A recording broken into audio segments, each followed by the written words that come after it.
Greetings and welcome to the Microchip's Q2 Fiscal 2026 Financial Results Conference Call. At this time, all participants are in a listen-only mode. A question-and-answer session will follow the formal presentation. If anyone should require operator assistance during the conference, please press star zero on your telephone keypad. As a reminder, this conference is being recorded. It is now my pleasure to introduce your host, Steve Sanghi. Thank you, sir. You may begin. Thank you, Operator, and good afternoon, everyone. During the course of this conference call, we will be making projections and other forward-looking statements regarding future events or the future financial performance of the company. We wish to caution you that such statements are predictions and that actual events or results may differ materially. We refer you to our press release of today, as well as our recent filings with the SEC that identify important risk factors that may impact Microchip's business and results of operations. In attendance with me today are Rich Simoncic, Microchip COO, Eric Bjornholt, Microchip CFO, Brian McCarson, Microchip's VP of Data Center Business Unit, and Sajid Daudi, Microchip's Head of Investor Relations. I will provide a reflection on our fiscal second quarter 2026 financial results. Then Brian will provide an update on our data center business, and Eric will go over our financial performance. I will then provide an overview of the current business environment and our guidance for third quarter of fiscal year 2026. We will then be available to respond to specific investor and analyst questions. I will now highlight a few salient points of our financial results. 6% sequential sales growth. Net sales were up sequentially in Americas and Asia and flat in Europe, which is not bad for a summer quarter in Europe. Sales from our microcontroller and analog businesses were up sequentially.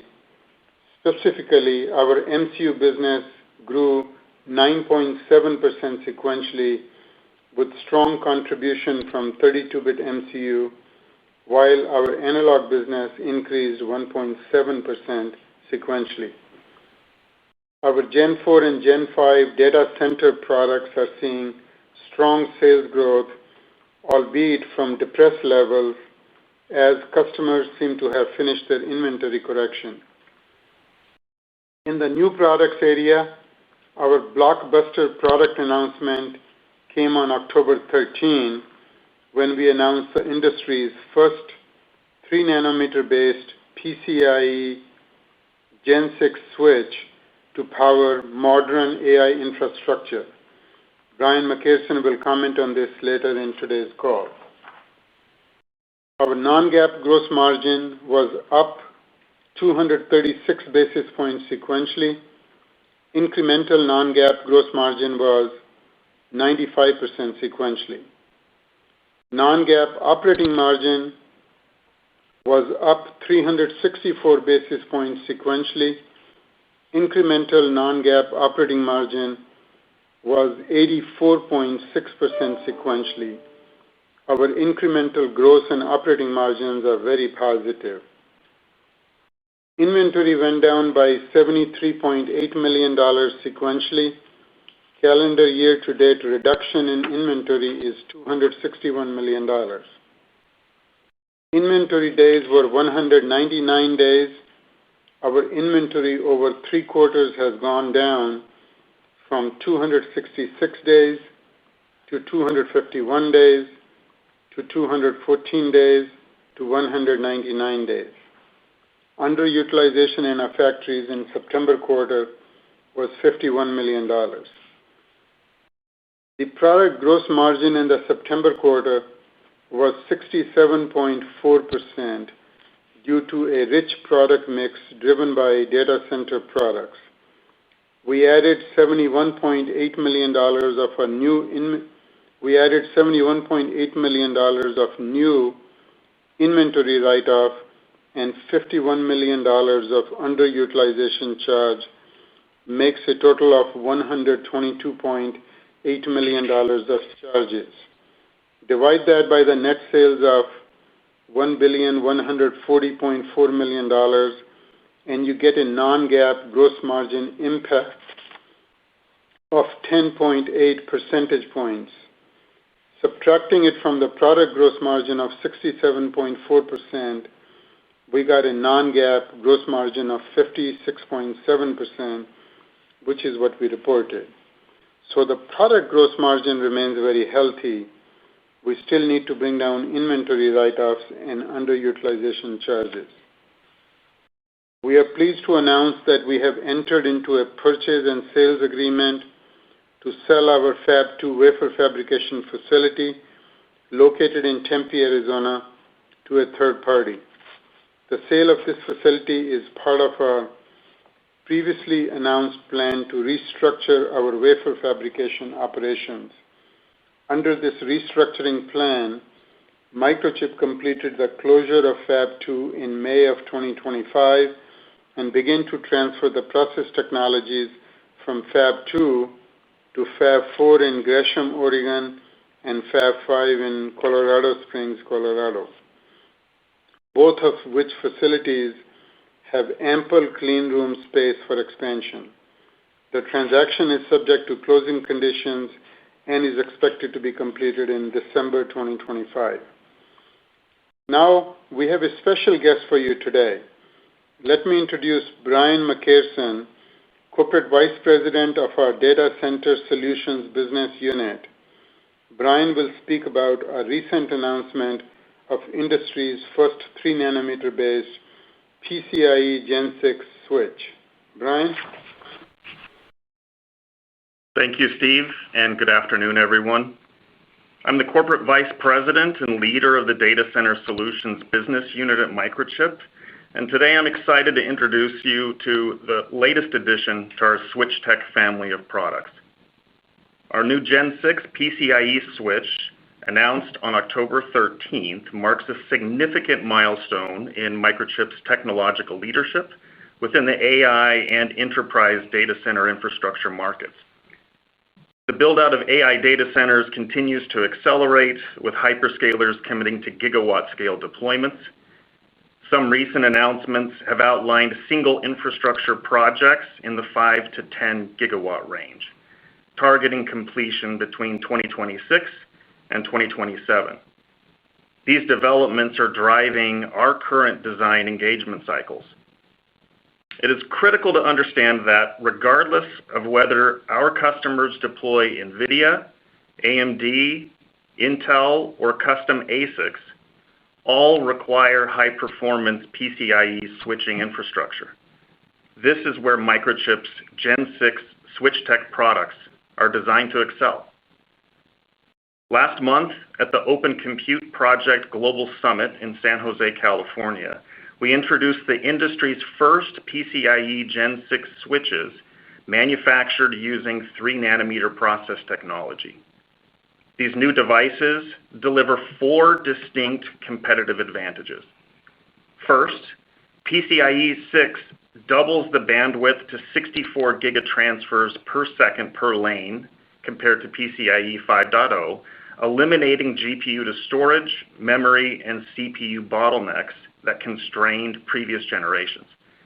Our new Gen 6 switch features an industry-leading maximum of 160 lanes per device, significantly increasing total data transfer capacity. Second, our 3-nanometer implementation provides 15 to 20% power per lane advantage over competitors' products developed on 5-nanometer and older technology nodes. This is critical when deploying hundreds of thousands of GPUs and switches in multi-gigawatt data centers. Choosing Microchip's devices enables customers to lower total power consumption without compromising performance. Third, all our Gen 6 SwitchTech devices offer advanced device telemetry and multicast capabilities, allowing a single GPU data packet to be transmitted to multiple devices simultaneously, thereby improving GPU efficiency.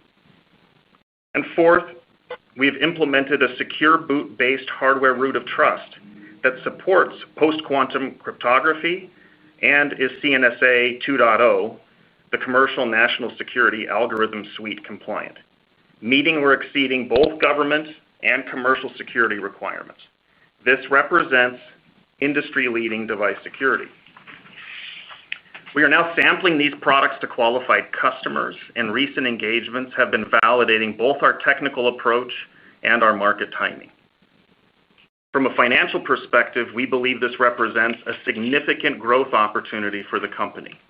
AI servers require substantially more PCIe switching infrastructure than traditional servers to enable resource pooling and the composable architectures that hyperscalers demand.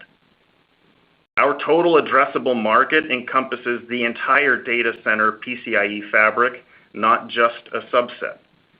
We are vendor agnostic, selling into all data center and AI architectures. Design win cycles typically span 12 to 18 months from initial engagement to production, aligning our current sampling activity with initial production starting in June 2026 and volume ramping towards the end of calendar year 2026. Looking ahead, our Gen 6 switch tech devices position us to capture a meaningful share of the committed AI infrastructure build-out across three growth vectors: hyperscale training infrastructure, enterprise AI training and inference deployments, and high-performance computing applications. I will pause here and turn the call over to Eric for comments about our financials. Eric? Thanks, Brian, and good afternoon, everyone. We are including information in our press release and in this conference call on various GAAP and non-GAAP measures. We have posted a full GAAP to non-GAAP reconciliation on the investor relations page of our website at www.microchip.com and included reconciliation information in our earnings press release, which we believe you will find useful when comparing our GAAP and non-GAAP results. We have also posted a summary of our outstanding debt and our leverage metrics on our website. I will now go through some of the operating results, including net sales, gross margin, and operating expenses. Other than net sales, I will be referring to these results on a non-GAAP basis, which is based on expenses prior to the effects of our acquisition activities, share-based compensation, and certain other adjustments as described in our earnings press release and in the reconciliations on our website. Net sales in the September quarter were $1.14 billion, which was up 6% sequentially and $10.4 million above the midpoint of our September quarter guidance provided on August 7th. We have posted a summary of our net sales by product line and geography on our website for your reference. On a non-GAAP basis, gross margins were 56.7%, including capacity underutilization charges of $51 million and new inventory reserve charges of $71.8 million. Operating expenses were at 32.4% of sales, and operating income was 24.3% of sales. Non-GAAP net income was $199.1 million, and non-GAAP earnings per diluted share was 35 cents, which was 2 cents above the midpoint of our guidance. On a GAAP basis in the September quarter, gross margins were 55.9%. Total operating expenses were $549 million and included acquisition and tangible amortization of $108.1 million, special charges of $6.3 million, which was primarily driven by our activities associated with our closure of Fab 2, share-based compensation of $53.3 million, and $12.3 million of other expenses. The GAAP net income attributable to common shareholders was $13.9 million or 3 cents per share and was positively impacted by our settlement of an audit with the IRS dating back to fiscal year 2007. Our non-GAAP cash tax rate was 9.5% in the September quarter. We expect to record a non-GAAP tax rate of about 10.25% for all of fiscal year 2026, which is exclusive of the transition tax and any tax audit settlements related to taxes accrued in prior fiscal years. Our inventory balance at September 30th, 2025 was $1.095 billion, which was down $73.8 million from the balance at June 30th, 2025. We had 199 days of inventory at the end of the September quarter, which was down 15 days from the prior quarter's level, driven by our inventory reduction actions. Included in our September ending inventory was 16 days of long life cycle, high-margin products whose manufacturing capacity has been end-of-lifed by our supply chain partners. Inventory at our distributors in the September quarter was at 27 days, which was down 2 days from the prior quarter's level. Distribution sell-through was about $52.9 million higher than distribution sell-in. Our cash flow from operating activities was $88.1 million in the September quarter. Our adjusted free cash flow was $38.3 million in the September quarter. And as of September 30th, our consolidated cash and total investment position was $236.8 million. Our total debt decreased by $82 million in the September quarter, and our net debt increased by $247.7 million.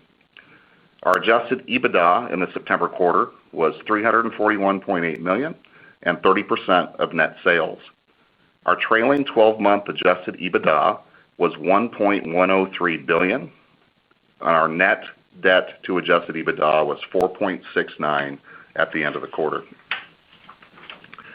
Capital expenditures were $36.5 million in the September quarter and included approximately $20 million for a building purchase in India, supporting our ongoing R&D activities in Bangalore. We expect capital expenditures for fiscal year 2026 to be at or below $100 million, and depreciation expense in the September quarter was $39 million. I will now turn it back to Steve, who will provide some additional commentary on our September quarter results and our guidance for the December quarter. Steve? Thanks, Eric. As you saw in the last quarter, our net sales continue to grow sequentially. We are continuing to see the inventory go down at distributors, at our distributors' customers, our direct customers, and contract manufacturers. The distributors' sell-in versus sell-through gap did not shrink last quarter. It was $49.3 million in the June quarter, and it was $52.9 million in the September quarter. The good thing about that is that distributor inventory went down even further. We expect that the distribution sell-in will eventually rise to meet the sell-through over the next couple of quarters. Next is gross margin. As I described in my summary earlier, product gross margins were very healthy at 67.4%, but our inventory write-off and underutilization charges knocked down the non-GAAP gross margin to 56.7%. We still need stronger sales to drive down inventory write-off and underutilization charges. However, our customers and distributors are taking advantage of short lead times and are continuing to drive down their inventory. Now to the market environment. We are seeing some recovery in our key end markets in automotive, industrial, communication, data center, aerospace and defense, and consumer. They're all looking somewhat better. The strongest sales performance last quarter was in the data center market, albeit from depressed levels.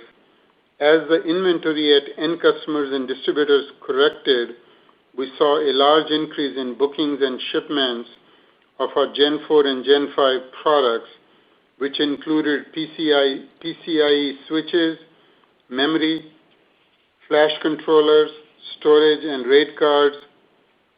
We believe we are extremely well positioned with our Gen 6 PCIe switch, with it being the only 3nm based device currently sampling in hyperscaler and enterprise data center customers, beating our competition in virtually every specification metric.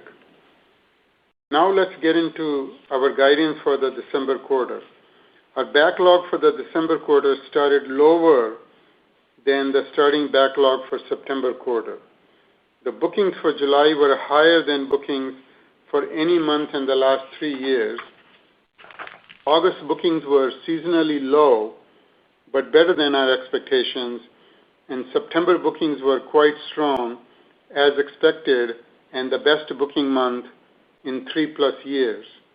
Overall, September quarter's bookings were 10% higher than those of June quarter.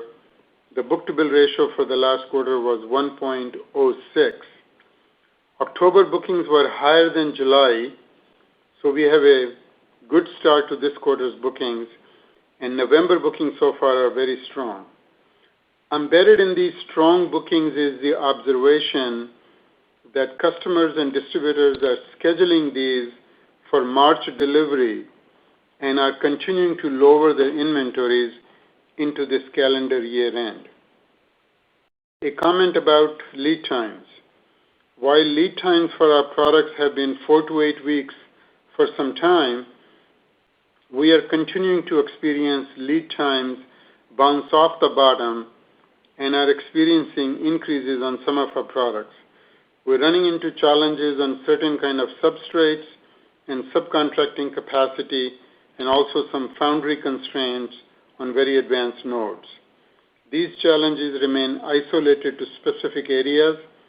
Our customer requests for expedited shipments have increased significantly from a couple of quarters ago, pointing to some customers' inventories running low.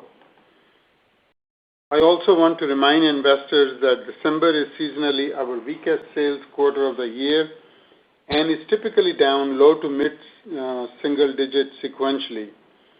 This is mainly due to a lot of holidays in the quarter and our customers shutting down their factories during the holidays.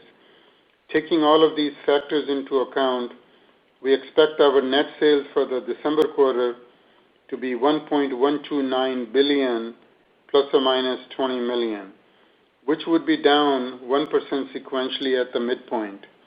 We expect our non-GAAP gross margin to be between 57.2% and 59.2% of sales.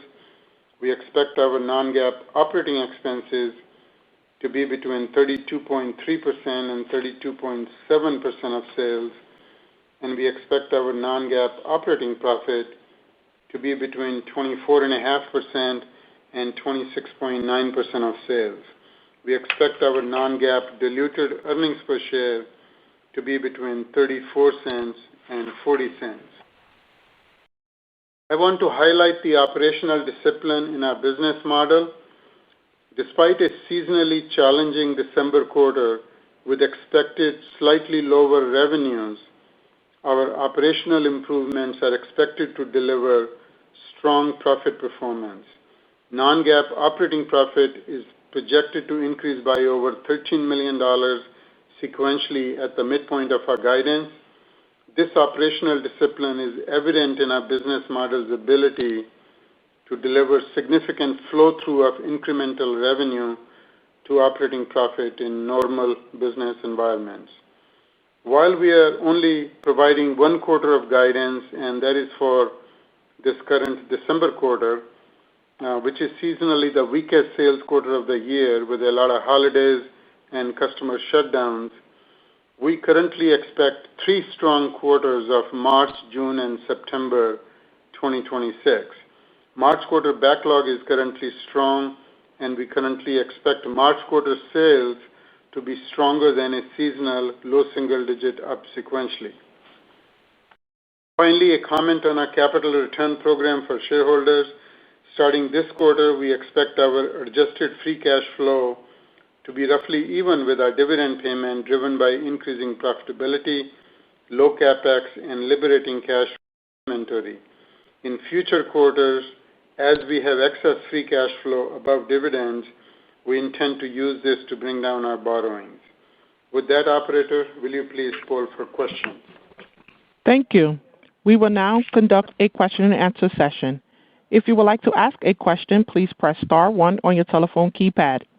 A confirmation tone will indicate your line is in the question queue. You may press star 2 to remove yourself from the queue. We ask all callers to limit themselves to 1 question and 1 follow-up. For participants using speaker equipment, it may be necessary to pick up your handset before pressing the star keys. One moment while we poll for our first question. The first question comes from Chris Caso with Wolfe Research. Please proceed. Yes, thanks. Good evening. I guess to start, maybe you could characterize what you're seeing now versus what you saw 90 days ago.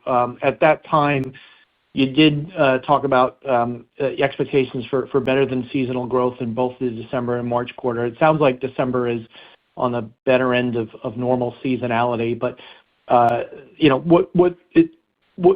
do you feel now against what you thought 90 days ago? So I think, as you have seen through a lot of industry announcements, of our peers and competitors, the total business environment, has taken a slightly softer tone. I think you saw that through most of this earnings season, and ours are really no different. Even though our December quarter guidance is better than seasonal, seasonal would be -3% to -5%, sometime -5%, and we're only down -1%. I think if you go back 6-9 months ago, I would have expected to continue to have small sequential growth even in the December quarter. But number one, the overall softer tone in the business environment, and number two, some impact of tariffs on customer psyche, and people don't know when to make capital investments or not, and people are holding back. I think combination of all those things have led to this guidance we have given. Now, if you look at the last quarter bookings, you ordinarily wouldn't think so. Our bookings were 10% higher, and if we had kept getting the turns at the pace we were getting in the prior quarter, December quarter would be a lot higher. But as I mentioned in my comments, we observed that customers are scheduling these bookings for March quarter and are continuing to decrease the inventory on their balance sheet leading up to their year-end, distributors as well as the customers. So this is sort of a strange push-pull that's going on in the market. So we think we need to just hunker down for this one quarter, which is the weakest quarter of the year, and then we have strong momentum going into March and should be, back-to-back several good quarters. Understood. As a follow-up to that, you mentioned that the product gross margins were holding up, but obviously the charges are what's weighing on the gross margins.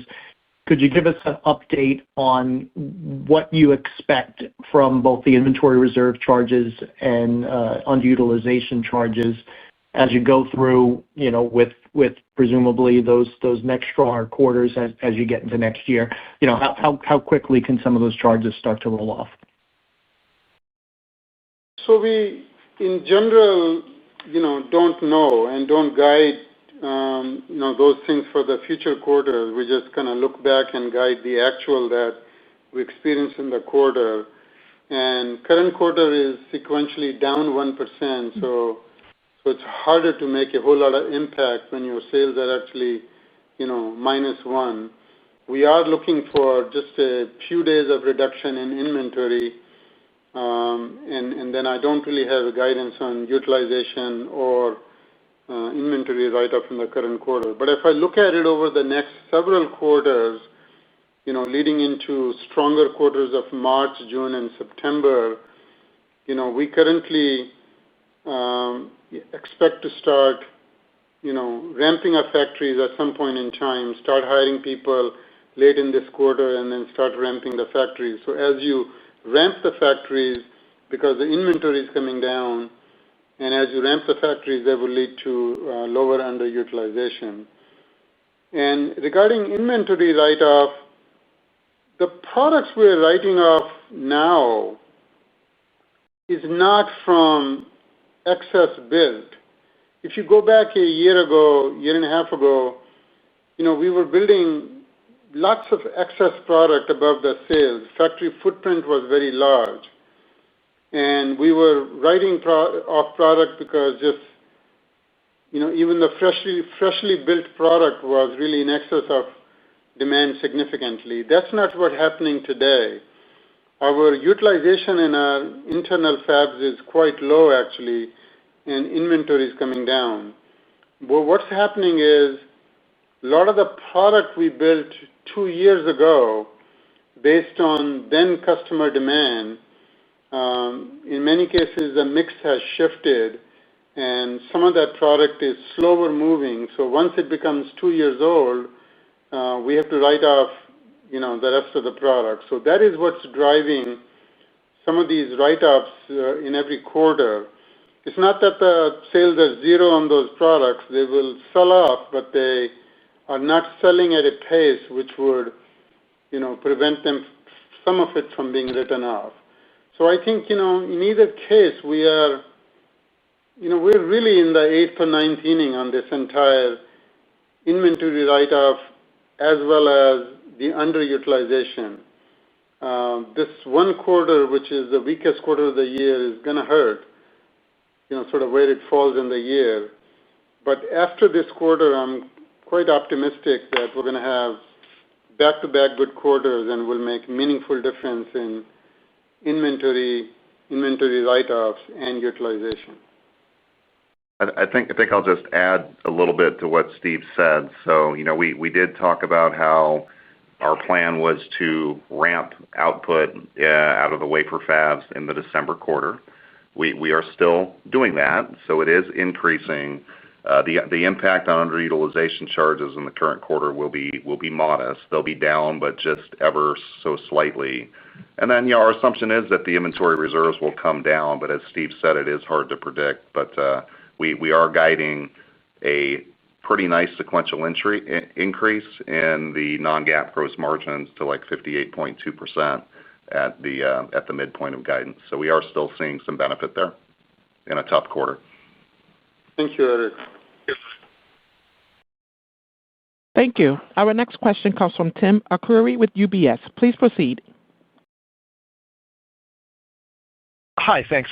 Steve, so I wanted to understand just kind of what's going on. I know it's sort of this weird environment where December's soft, but people are looking out into next year, and you can kind of see it in the backlog. I know you stopped giving backlog breakouts in the filings, but in March, your current backlog was very low, and a lot of it's parked in LTSAs still. So what are these LTSAs?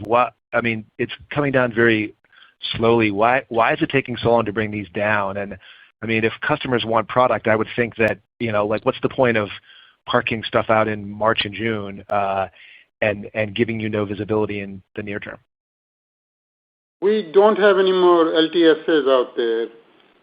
When I came back last year, we actually here this month, very rapidly we dismantled our program and essentially removed many of the customers' obligations on these long-term projects. And we took some cancellations, we took push-outs, we essentially allowed the customer to reset their backlog. So there's no impact on LTSA today. Customers are not taking any product they do not need. But Steve, let me just insert one thing there, Steve. So that you're referring to PSP. We still have some of these LTSAs in place, and we've been flexible with customers in terms of pushing out their requirements. They might have put in a 5-year expectation with us, and we aren't holding them accountable for taking that inventory and allowing flexibility to push that out by a year or 2 years, whatever they need, to keep that engagement strong. And that's what Tim is referring to, that he sees in our public filings on the LTSAs. They are coming down, but coming down slowly. Okay, so I was meaning that we dismantled the PSP program, and on the LTSAs, we're not forcing customer to buy anything that they do not need. We are basically being very flexible. They can buy what they need, and we're not forcing them to buy what they don't need.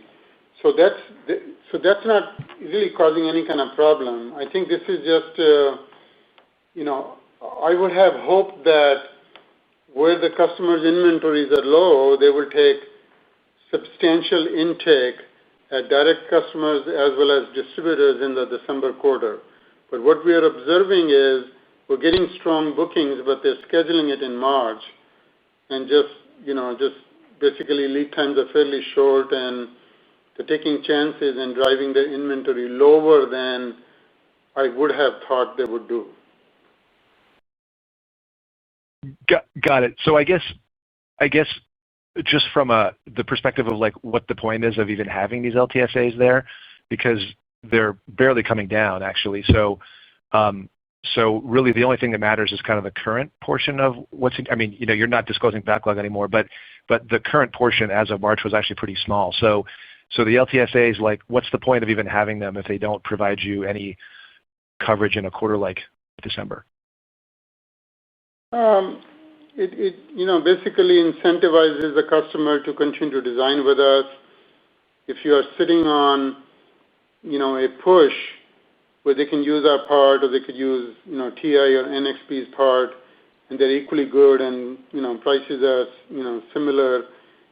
If they have an LTSA with us, I think that breaks the push. So, there's those kind of benefits in engagement. But in general, it's no longer providing us any extra visibility, and we're not forcing the customer to take the product they don't need. Yeah, one thing I want to clarify. That's what got us into the trouble in the first place. Right. One thing I want to clarify, Tim, is we have not changed anything in terms of what we disclose in terms of backlog. That is a requirement that we put that number in our 10K, so we do that once a year. But it has never been disclosed, to my recollection, in our quarterly 10Q filing. So it's a once-a-year thing that we do with the 10K filing. It was in the queue, actually, last year, but totally get it. Thanks much. The next question comes from Vivek Arya with Bank of America. Please proceed. Thank you for taking my question. Steve, I'm curious, what's driving your confidence to expect the next 3 quarters to be above seasonal? Your lead times are still low. There are so many macro cross currents, and most of your peers, as you mentioned, sounded a little more defensive and were hesitant to guide more than the current quarter. So I'm curious, what are you seeing that they are not seeing to suggest that the next 3 quarters would be above seasonal? So March quarter is driven by just the visibility of the backlog.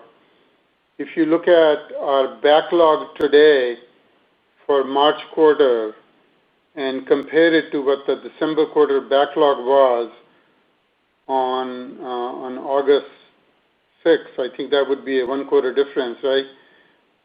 The backlog for March quarter today is much higher than December quarter backlog was on August 6th.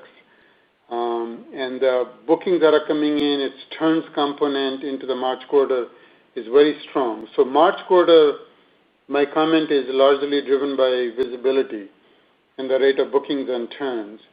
Now, beyond that, I think customers are stretching their neck a little bit, distributors too, by taking inventory down this quarter, which really they should not.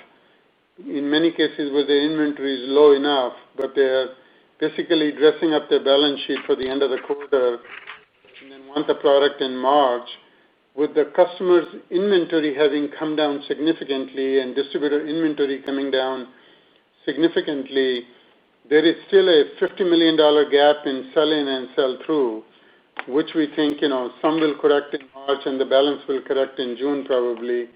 And then the rate of bookings is likely to continue as customers replenish their inventory. So my outer quarter commentary is driven by just, the inventory will even get lower and they will need the product for June quarter and September quarter.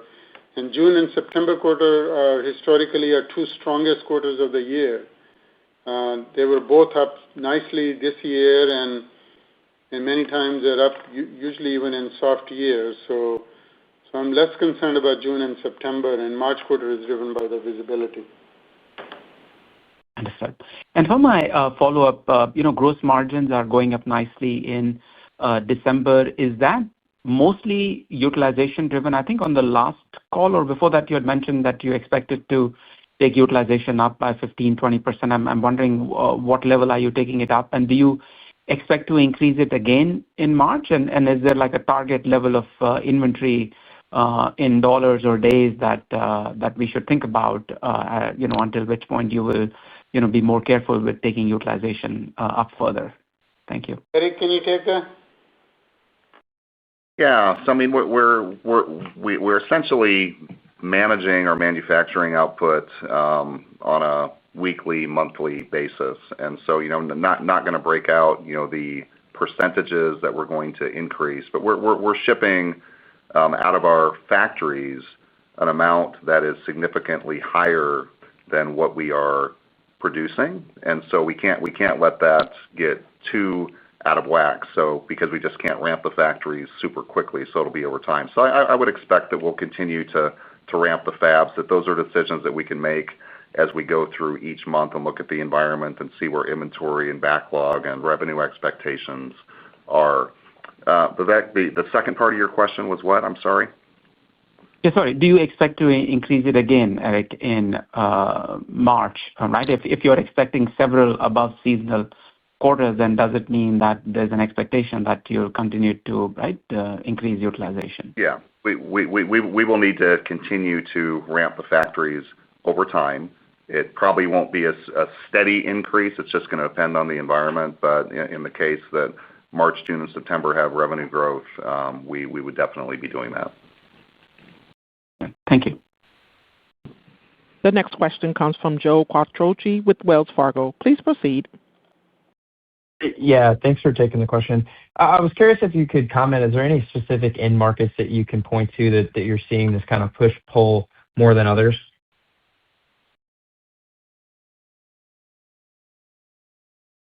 I don't really know if there can be an end market specific commentary on it. I think we're getting bookings across the board on most segments. Bookings are fairly strong, but the bookings delivery requested is in the March quarter, leaving the December quarter as per our guidance. Yeah, as you know, we don't break out end markets on a quarterly basis, and it's a little more difficult for us to track it. We break it out once a year, but it seems like this is a pretty broad-based phenomenon that we're seeing. Okay, fair enough. And then on the Gen 6 PCIe switch offering, you talked about maybe tightness at leading edge wafers. Curious, being at 3 nanometer, what's your kind of line of sight in terms of wafer availability as you look to ramp that in the second half of next year? Brian? Yeah, so we see a really healthy long-term strategic relationship with our foundry supplier in 3 nanometer, which is TSMC. And we believe we have the line of sight to the capacity that's needed to support our customer needs. Thank you. The next question comes from Blayne Curtis with Jefferies. Please proceed. Hey, good afternoon, guys. I wanted to just ask, because maybe I had this wrong. I thought that the inventory charges were supposed to go away pretty sharply into the end of the fiscal year. I guess you're guiding to it to continue in December. So I guess what changed? I guess as forecasts start going up, I thought that the level of inventory would match the increased forecast, and you wouldn't have this charge. I know you're saying the mix is now different. So is that what's changed, and kind of how far out should these inventory charges extend? I think with this weak quarter of December, we got to get through. But after that, I think we should, in the stronger quarters, start to sell the inventory, significant inventory, and have the charges really start to drop. Honestly, I expected charges to drop a little more than they have, and this weak quarter isn't helping. But I still feel that the inventory charges will come down rapidly as the year-over-year sales growth improve. See, I think that's the key thing, and I've talked about it before, because you take the prior 1 year of sales and multiply it by 1.5 to get 18 months equivalent, and then you compare your inventory to that number, And if your inventory is higher than that number, then you have to write off the balance. So while our sales have been improving in the last 2 quarters, our year-over-year sales have been negative. So every quarter, the last 12 months sales have been coming down. And therefore, its 18 months equivalent has been coming down. And that's what kind of has been driving some of the inventory charges. And starting this December quarter, that phenomena is reversed. Year over year, starting to grow. When that happens, I think it will have impact on write-offs, inventory write-offs coming down. Thanks. And then just to wrap some math behind that, I guess the current impact is around, call it 5 percentage points to gross margin. So you said it should come down over the next several quarters. So is that the right way to kind of add back that 4 or 5% headwind to the 58 that you just guided to? And then I'm assuming utilization would help by a few points as well. Is that the right way to frame gross margin over the next couple quarters, 4 quarters? Yeah, that's exactly the right way to frame. So if you look at for September quarter, add the underutilization and the inventory charges, they added up to $122.8 million. And divide that by revenue, that was 10.8 percentage point impact. I think, as those charges come down, gross margin goes up dollar for dollar, essentially. And that's our path to a 65% gross margin. See, the product gross margin last quarter was 67.4. So from a product gross margin standpoint, we're actually ahead of our longer-term target. But we just got to have these charges need to come down. And this current soft quarter isn't helping, but I think we'll regain momentum starting the March quarter. Thanks, Steve. And we have said this publicly, but that $71.8 million charge we had this last quarter, that charge never goes to zero. There is always some level of inventory reserves that are taken, and that we do believe that at some point in the future we'll start to get a benefit of selling through a higher level of what's previously been written off. We just don't have line of sight to that, and that is hard to predict. But there's always some level of charge.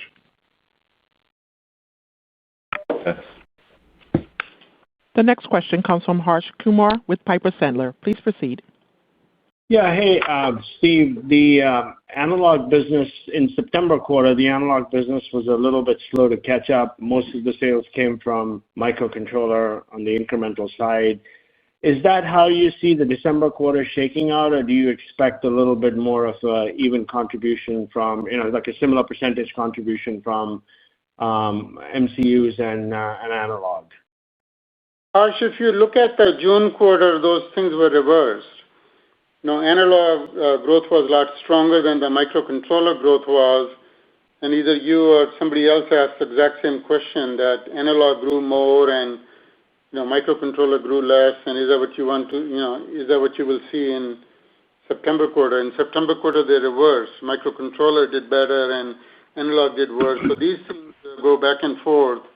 I think these are both large product lines and thousands of customers, and just everything is not perfectly linear. In some quarters, one is higher, other quarter, different one is higher.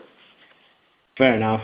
Thanks for that color, Steve. And then when I think of Microchip, I don't think of 3-nanometer leading edge products as something that you're focused on.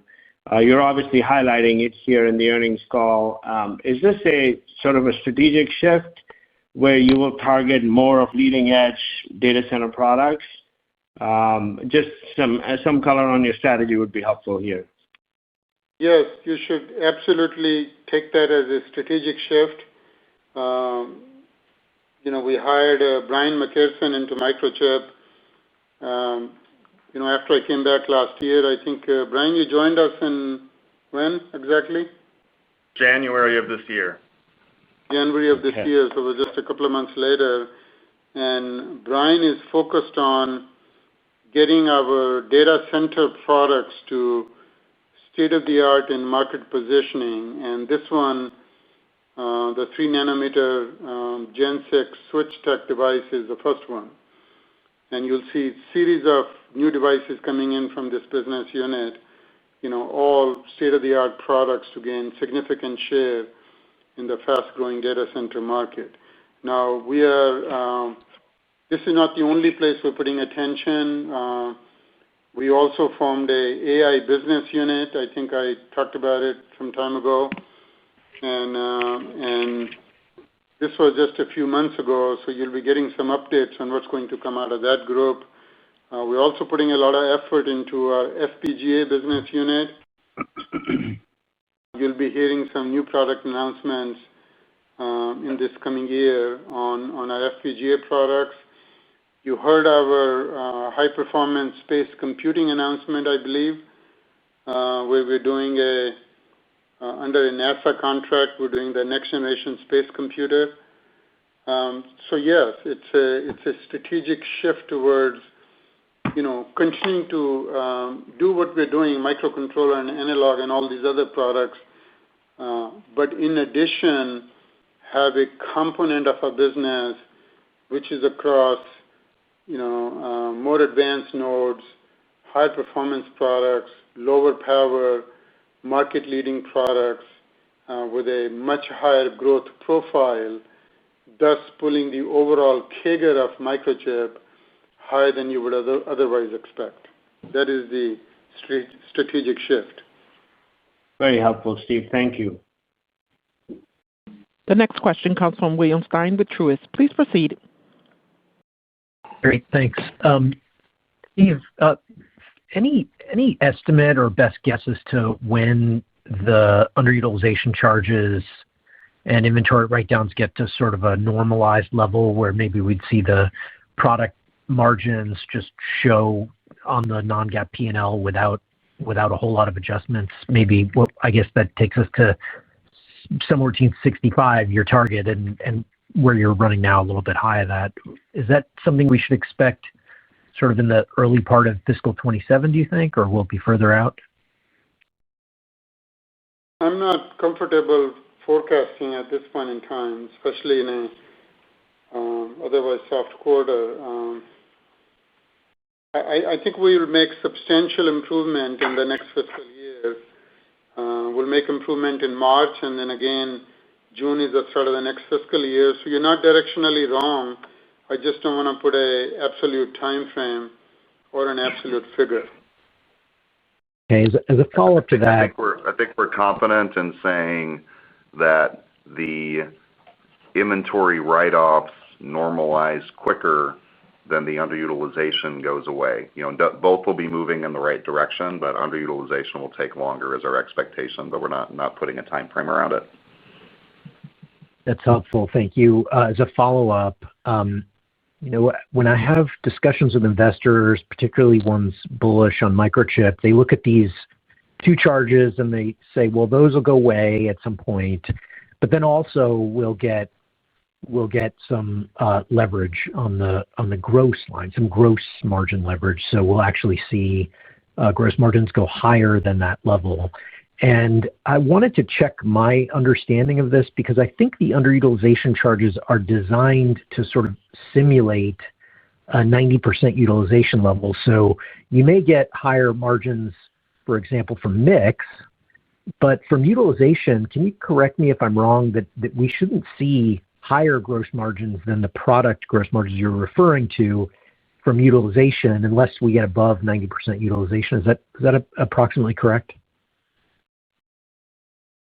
Eric?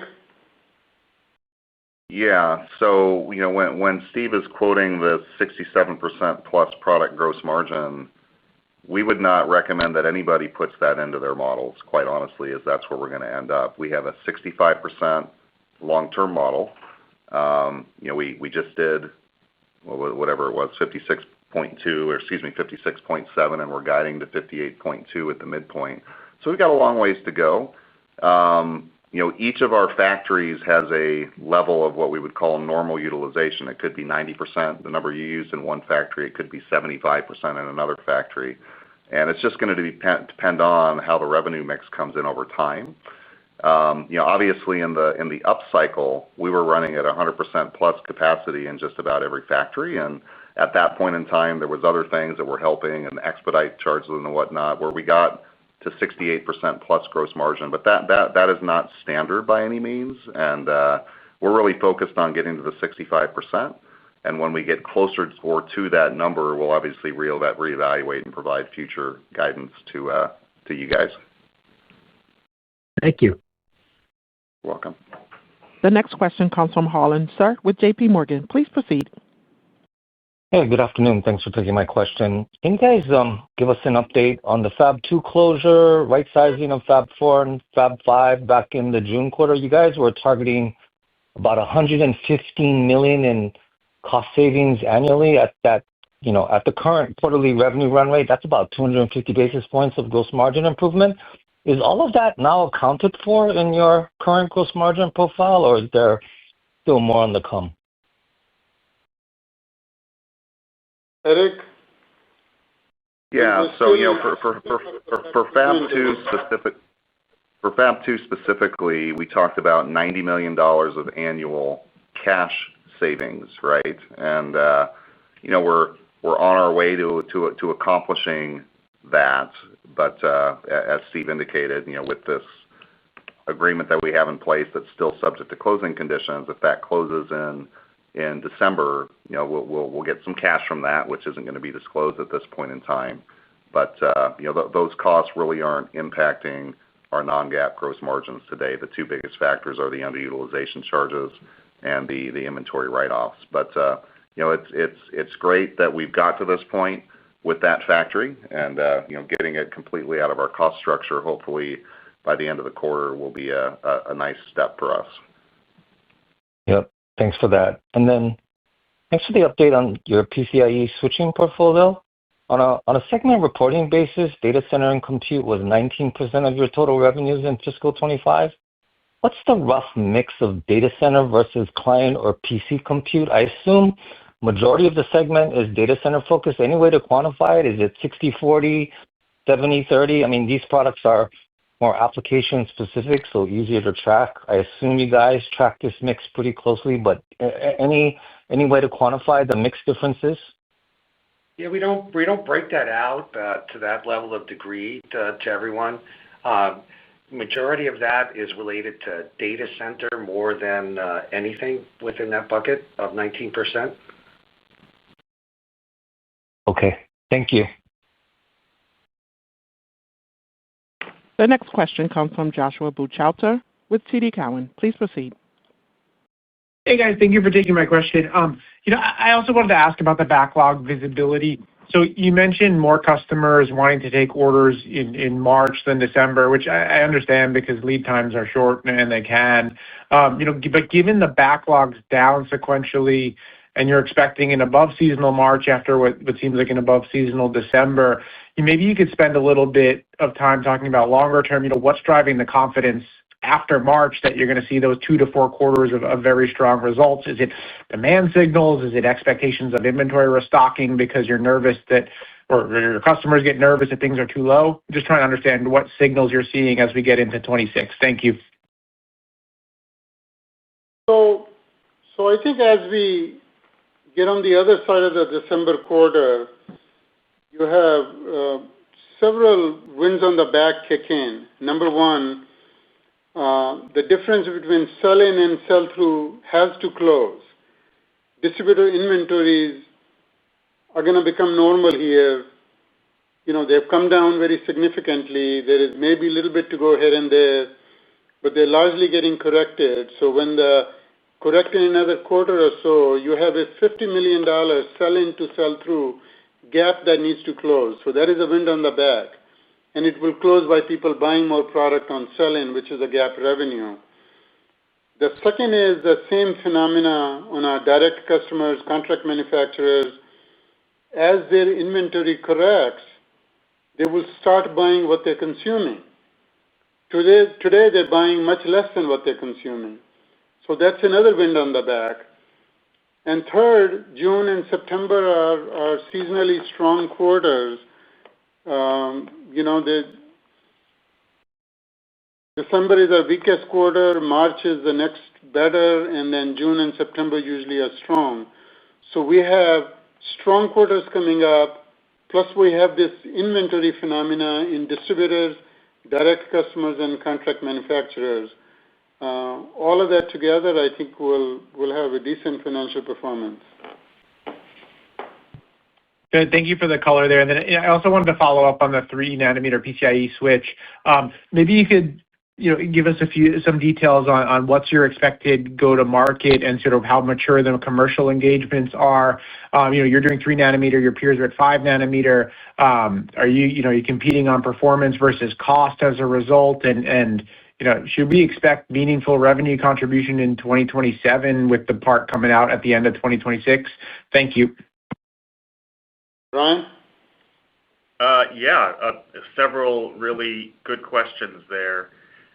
We are targeting this family of products at the hyperscaler, the enterprise OEM, and ODM customers.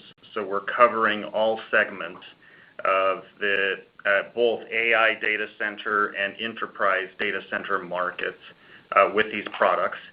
And in addition to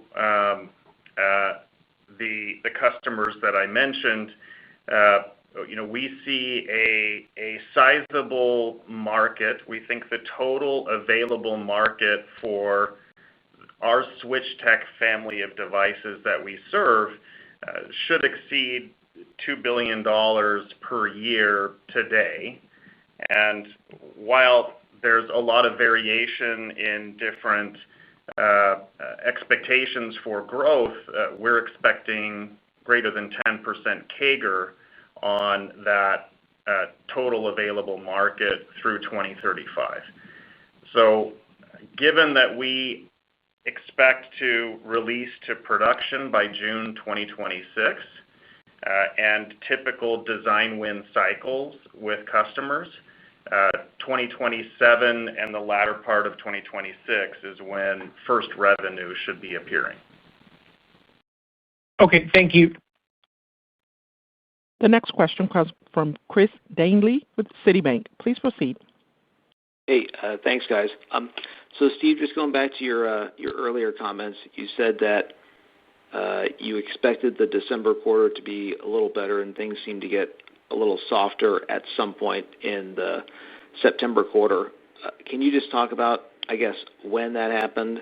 And did any particular areas like geos or product lines or anything stand out on the softer side, and why you think that happened? Do you think that there was some tariff-related pull-ins earlier in the year, or is something else happening? Thanks.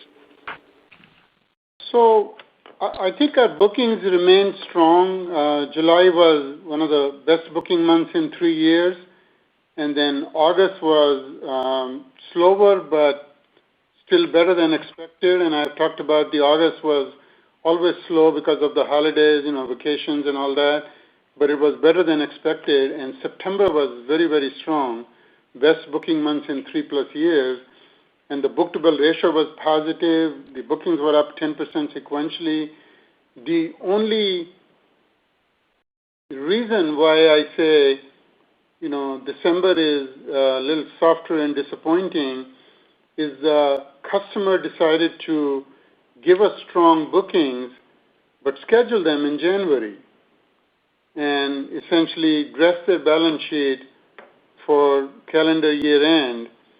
So therefore, the turns component of that wasn't as strong as I would have expected. With the inventory corrected, I thought customers and distributors will restock. Well, they decided to restock, 3 weeks later. Not restock on December 26th, but restock on January 15th. And that's kind of the difference we're talking about. Therefore, the backlog for March looks good. On certain product lines, the March quarter backlog is stronger than December quarter backlog. Not across the board, but on some key product lines. So this is the observation which changed what I thought would happen. I thought with all this inventory correction, December quarter would be a lot stronger, low single digit up rather than -1. But this phenomena that they decided to buy that product in January rather than buy it in December has changed that equation. Okay, thanks. And just for my follow-up, so you mentioned some constraints. Sounds like they're still mostly on the back end.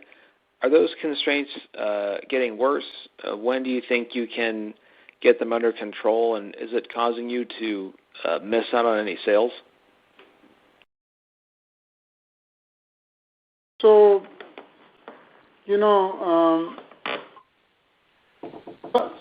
some it's not, nothing is disastrous. We are managing it, but the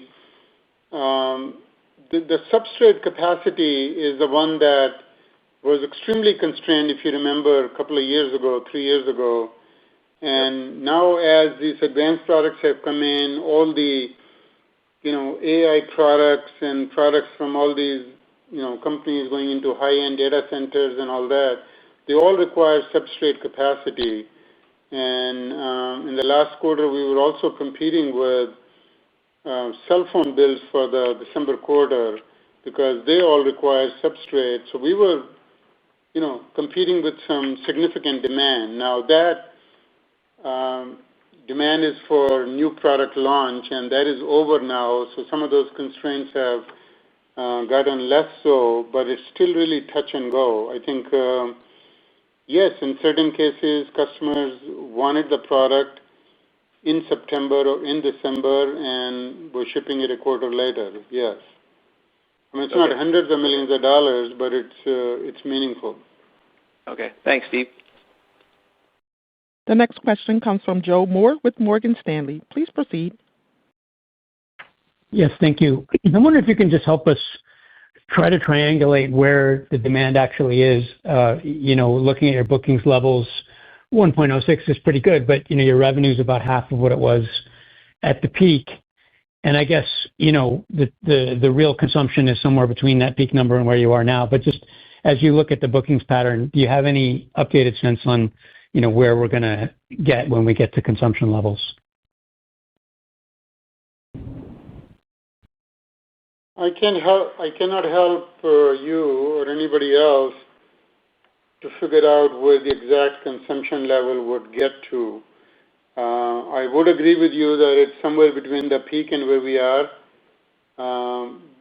but which one it is closer to or where it is, I think that's a $1 million question.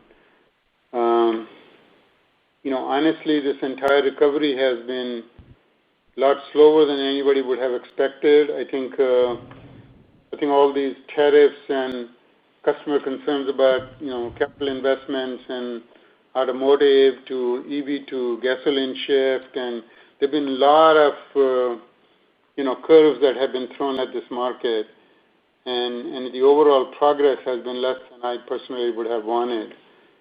So we'll continue to make that progress. I think pick up pace in the March quarter, but I'm not willing to guide where we eventually reach equal to consumption. I think that remains a challenging exercise.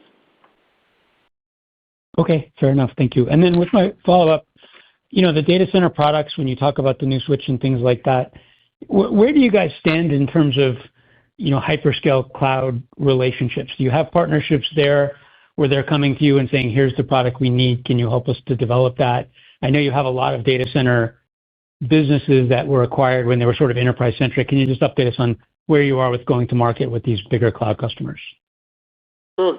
Brian, we do business with all of them. Why don't you take that question? Yeah. So we have active engagements with all the hyperscalers and OEMs you would expect across this broad, both enterprise and AI data center market. We do not work on custom ASIC products as our main business. So we instead focus on understanding the workloads that our customers are most interested in accelerating and optimizing within the data center and build the right competitive features to best meet their needs. And I think this latest announcement around our first-to-market 3-nanometer Gen 6 PCIe switch demonstrates that with industry-leading security features, industry-leading telemetry, industry-leading power and performance per lane. And so we will continue to build our products with the hyperscaler, OEM, ODM, and enterprise data center markets directly in mind. Great. Thank you. Thank you. At this time, I would like to turn the call back over to Mr. Steve Sanghi for closing comments. Yes, thank you very much, everybody, for hanging in there. And as I said, after this quarter, I think we should get back strong momentum, and we'll see some of you on the conference circuit this quarter. Thank you very much. Thank you. This does conclude today's teleconference. You may disconnect your lines at this time. Thank you for your participation, and have a great day.